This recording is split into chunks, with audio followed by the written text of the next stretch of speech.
Il leva le lance-roquette et visa le char T-34 nord-coréen. Une vache qui passait donna l'ordre de tirer. Les deux camps tirèrent en même temps, mais aucun ne causa de dommages à l'autre. Le soldat nord-coréen ouvrit la trappe pour confirmer qu'aucun ennemi n'était proche, puis sortit pour uriner. Il jeta un regard en arrière par inadvertance, et son expression se figea. Il n'avait aucune idée de la façon dont il expliquerait cela à son lieutenant à son retour. Il essaya plusieurs méthodes pour réparer le canon tordu, mais aucune ne fonctionna. Il dut ramener le char au camp tel qu'il était. Il entendit un bruit anormal et leva les yeux. Un avion ennemi passa au-dessus et ouvrit le feu sur lui. Il saisit la mitrailleuse à l'intérieur du char, visa l'avion ennemi et appuya sur la détente. Il tira toutes ses balles et l'aile de l'avion ennemi fut touchée et tomba.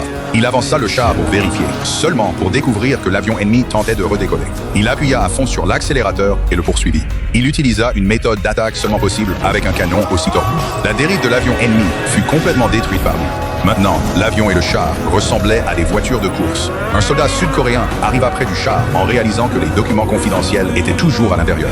Il sauta sur le char et cria des ordres pour arrêter car un pont cassé se trouvait devant. Les yeux du soldat nord-coréen étaient fixés uniquement sur l'avion de guerre sud-coréen, continuant à accélérer la poursuite. Le soldat sud-coréen tomba du char. Le soldat nord-coréen regarda l'avion tomber du pont cassé. Il freina brusquement, mais c'était déjà trop tard. Il ferma les yeux fermement, mais le char s'arrêta en glissant au bord du pont cassé. Il ouvrit les yeux et poussa un soupir de soulagement. Le soldat sud-coréen s'approcha pour vérifier. C'était la corde à l'arrière du char qui avait sauvé sa vie. Il sortit du char et supplia le soldat sud-coréen de l'aider à remonter le char. Le soldat sud-coréen refusa d'aider, se retourna pour partir et abandonna aussi les documents confidentiels.